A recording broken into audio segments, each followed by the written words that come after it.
If your group has an interesting topic for our noon interview, call us or email us at least 2 months in advance. It is called Vision Quest, and it is to promote eye health. And my guest this afternoon, at least one you'll recognize. Actually, you should recognize both gentlemen. First of all, Dr. Jim King, who's an optometrist in town, is going to talk to us about Vision Quest in just a moment. And Vern Shepard, former KOTA broadcaster, radio sure and TV. This setup a lot. Yeah, what do you think? What do you think about these new chairs? New chairs? I had a stool. You just have a bigger budget there. Yeah, oh, yeah, right. And of course, you're joining us because you're going to talk about your daughter in, just a few minutes. But first of all, Dr. King, this is a program that it has been really near and dear to your heart for some time. Well, I've been, I was interviewed by Vern.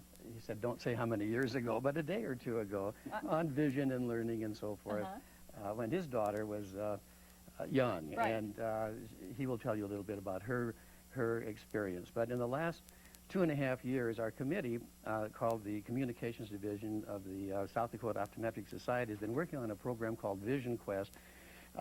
It was a brainchild of Dr. Larry Menning from Chamberlain. At a meeting, Larry just got up, almost said, we know things that other people don't know. Our job is to tell people, to inform them, to teach them about eye health, eye safety, the importance of vision and learning, and we're not doing it. So our president said, okay, you're chairman. And so he started a committee of about 12 of us, and for the last 2.5 years, we've spent thousands of hours of writing and rewriting and editing with teachers in the state.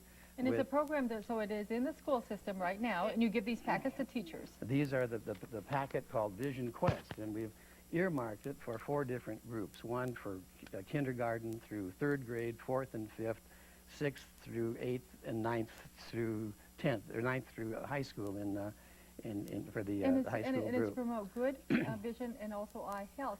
And Vern, one of the reasons that you're on is because he said that your daughter, who a number of years ago, when she was a little girl, About 10. had actually great eyesight, or 20/20 vision. The teachers noticed that she was, trying to read a little bit closer.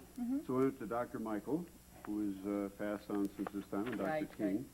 And they put a patch over the eye. One eye was more far-sighted than the other one. And they wore the patch, what was it, Jim, about 3 weeks? Several months, or several weeks at any rate. And but it didn't work out very good. It's kind of so-so. And then they come up with what they call, what do you call that, Jim? well, pleoptics is the term, a bright light shining in the eye. Yeah, exactly. Visual therapy to try to improve the vision of the lazy eye. She had developed. It was called lazy eye. Our amblyopia is our lazy eye. So that was really something that you've been working on, actually, that started in the school system, that you depend on teachers to, first of all, find this a lot of times in the younger kids. And so that's one of the reasons that the packets then go to the teachers? To try to inform them, to indoctrinate them with checklists of things to look out for children with learning problems and reading problems and so forth. And some of them might be fairly apparent, like squidding or headaches. But sometimes there can be problems like attention deficit hyperactivity disorder, which a child may be diagnosed as having that, but the problem may be a visual problem. And so if you can get at the base of the problem, you might be able to solve it without Ritalin or other medications. Well, do you have some advice for parents, Vern, being a parent then, whose child was kind of diagnosed through a teacher? I think looking at the records, Deborah, most of the problem was children, and Jim will probably back me up on this, is between maybe 10 and 25 years of age. Really? And that's the time to be looking for it, especially in grade school. All right, so that's a wonderful reason why the program is so important. And even at a preschool level, actually, we can, South Dakota Optometric Society recommends a 3-year-old exam initially, just to rule out some of these things, an exam before school, and yearly thereafter until about age 20, and then probably every year or two from there on for eye health and eye safety and just general seeing abilities. So it's a constant developing thing.